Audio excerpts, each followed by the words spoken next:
Atlético Paranaense e Palmeiras no ar. Vamos ver aqui no Sport Center.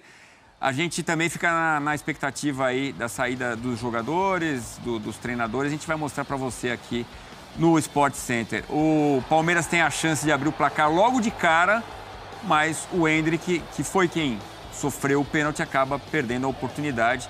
Mas foi um jogo movimentado, né? Ô Silas, gostou do Atlético e Palmeiras? Destacando que o Palmeiras poupou grande parte do elenco pensando no jogo com o São Paulo pela Copa do Brasil neste meio de semana.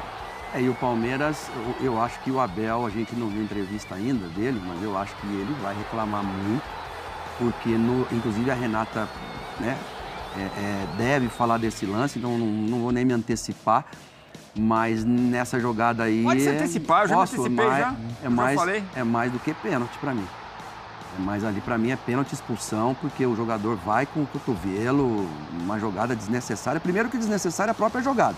A bola está saindo.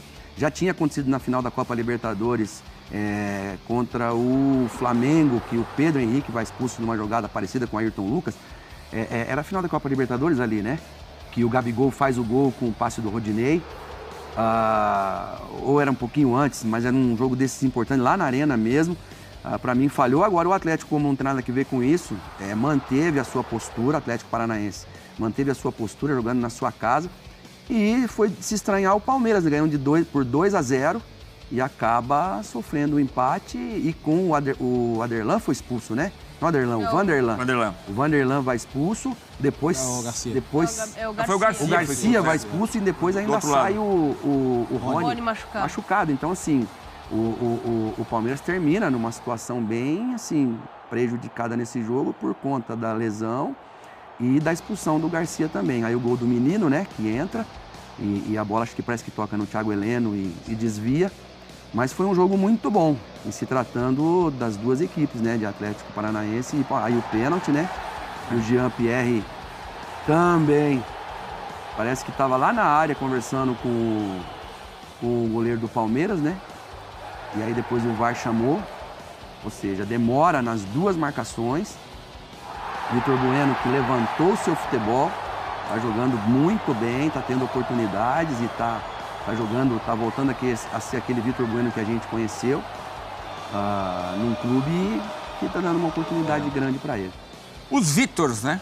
Depois a gente vai ver o garoto prodígio ainda do Atlético Paranaense, né? O Vitor Roque, fazendo o gol de empate. Aí o Furacão foi pra cima, né, Léo?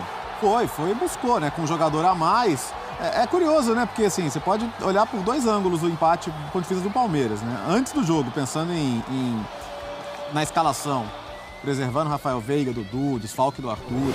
O Veiga e o Dudu nem viajaram. Não, foram preservados mesmo. Você tá vendo os números do jogo? Ó, depois a gente pode completar. Mas olha a quantidade de grandes chances do Furacão. Pois é, 54% de posse de bola do Furacão. Ações na área rival também, em vermelho é o que tem vantagem, né? 35 contra 14, 27-10 número de chutes, isso é significativo. Certos, olha a eficiência do Palmeiras, né? Chutou o mesmo número certo do Furacão, 5-5. 9-2, grandes chances, vantagem dos donos da casa, do rubro-negro. E ações defensivas, 38, o Palmeiras defendeu mais, defendeu 45. Conclua, Léo. Vamos lá, então, pensando diria Cícero Melo, antes do jogo, talvez você oferecesse o 2-2 pro Palmeiras e fala, bom, não é o que eu quero, mas pelo time que tá jogando, não é um resultado para se desesperar também. Porque vamos recapitular, quem tava de titular? O Everton, o Gomes, o Murilo e talvez o Richard Rios seja titular contra o São Paulo. Menino, mas Menino assim... entrou, Rony entrou. Exato. Então, pensando em quem começou o jogo, era um mistão mesmo. Murilo voltando. Então, se a gente for olhar, né? Agora, por como se desenhou o jogo, o Palmeiras teve pênalti, teve o gol, conseguiu construir uma vantagem, um 2-0. Aí é um resultado que você tem que fazer melhor para segurar, evidentemente. Mas tem os méritos do adversário também, né? Tem um outro time que é um bom time, conseguiu merecidamente conseguir o resultado.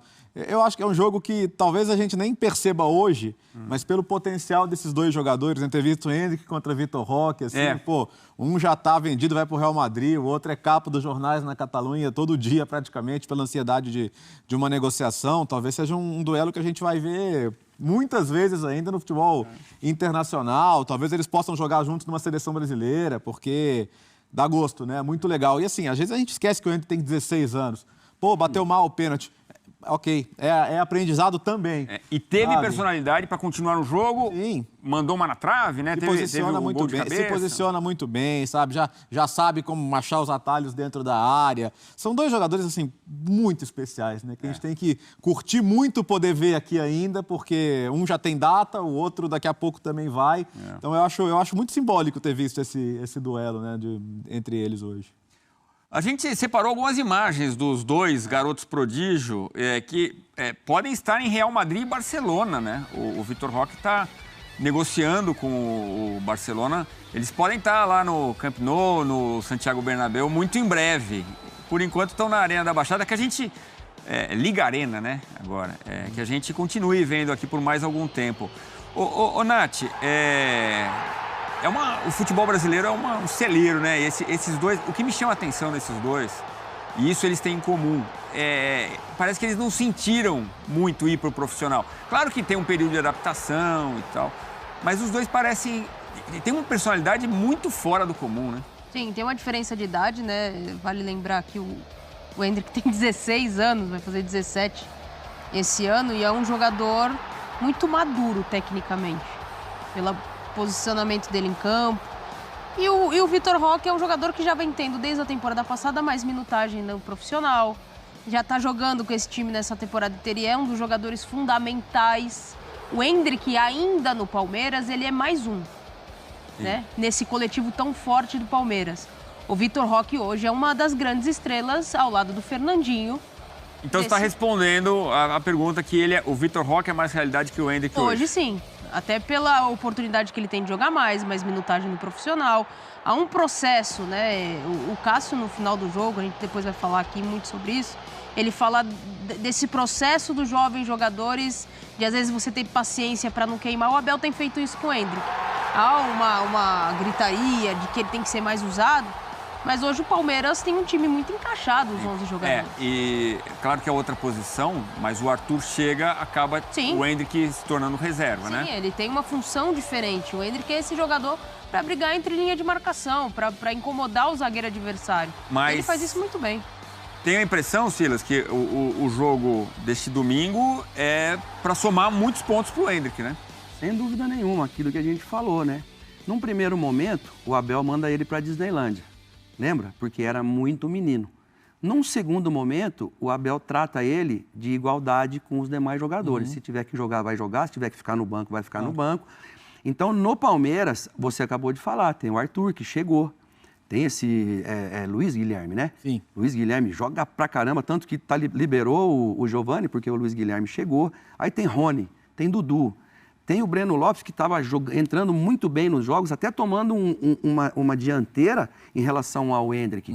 Já no Atlético Paranaense, o Vitor Roque, como a Nath disse, tem o Pablo, que excelente jogador, e depois os outros meninos da frente, o Cirino está lá, né? Mas entra, não é aquele ainda, aquele... né, de antes, ou seja, não tem ainda uma... Tem Canóbio, tem Terence. O Canóbio que joga mais aberto, Terence aí o Coelho que joga lá pelo outro lado, ou seja, os outros meninos que entram e saem, mas ele não tem uma concorrência ainda. Então, ali no Atlético é Vitor Roque, 9 e Thiago Heleno lá atrás e o Bento e mais 8. Hoje não tinha Fernandinho o Bento, né? e mais 7, né? Hoje não tinha o Fernandinho. Hoje não tinha nem o Bento nem o Fernandinho. Justamente, então mas o Hendrick, como eu falei, como ele faz parte de um time que está no momento hoje, é campeão de Libertadores, é campeão de tudo, é o melhor da América do Sul, não é o melhor do Brasil, o Palmeiras. Então, assim, o Hendrick tem esse privilégio de estar lá bebendo dessa água, né, de Dudu, de Veiga, de toda essa galera aí que está acrescentando muito para ele com a idade de 16 anos. Então, mas se for para responder ali, eu diria que o Vitor Roque hoje, até por aquilo que ele fez no Cruzeiro, que seria o momento para se comparar com o Hendrick, o momento do Vitor Roque no Cruzeiro. E tem outro ponto, né? 16 para 17 não é 26 para 27. Isso. É 16 para 17 na formação física, mental, tudo isso. Pô, é que o Hendrick, pro cara jogar num profissional, numa Série A de brasileiro, uma Libertadores com 16 anos. Isso é bom. Agora, o Vitor Roque, talvez uma das grandes contratações da história do futebol brasileiro. Digo, do Atlético Paranaense, trouxe do Cruzeiro. Visão de mercado, trouxe, jogou, fez gol importante e vai sair por muito mais, né? Era um momento em que você tinha que explorar a fragilidade estrutural do Cruzeiro ali, começando um novo momento e cheio de coisas para resolver.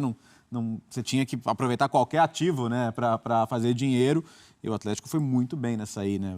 Vai ser, de fato, uma grande venda. O Barcelona não é que vai chegar amanhã e levar, que o Barcelona tem as questões dele para resolver também, né?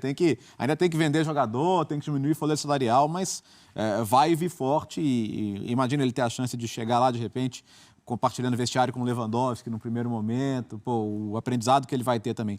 Eu não tenho dúvida, para mim, que são dois jogadores que vão vestir camisa da Seleção Brasileira. O Vitor Roque já estreou com a Seleção Brasileira, mas para mim é inevitável, porque a curva idade deles, por idade, ele é mais parecido com o Fenômeno quando começou do que o Endrick.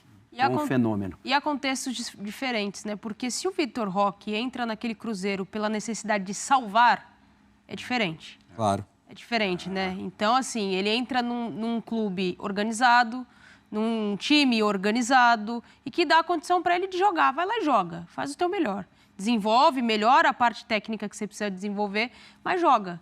Você não é o salvador da pátria, como muitos clubes fazem com a molecada que vem de baixo. Você precisa salvar, você tem que entrar lá, você tem que fazer o gol. Porque o que a gente tem não está resolvendo. E ali não, a mesma coisa acontece no Palmeiras. Os meninos que vêm da base, eles compõem o elenco hoje do Palmeiras com o Abel Ferreira, eles compõem o elenco. Entram sem nenhum peso, sem nenhuma obrigação e conseguem desenvolver o futebol de forma mais tranquila, né? No Vasco isso já não acontece. No Santos isso não acontece e outros tantos clubes que precisam recorrer à base para salvar.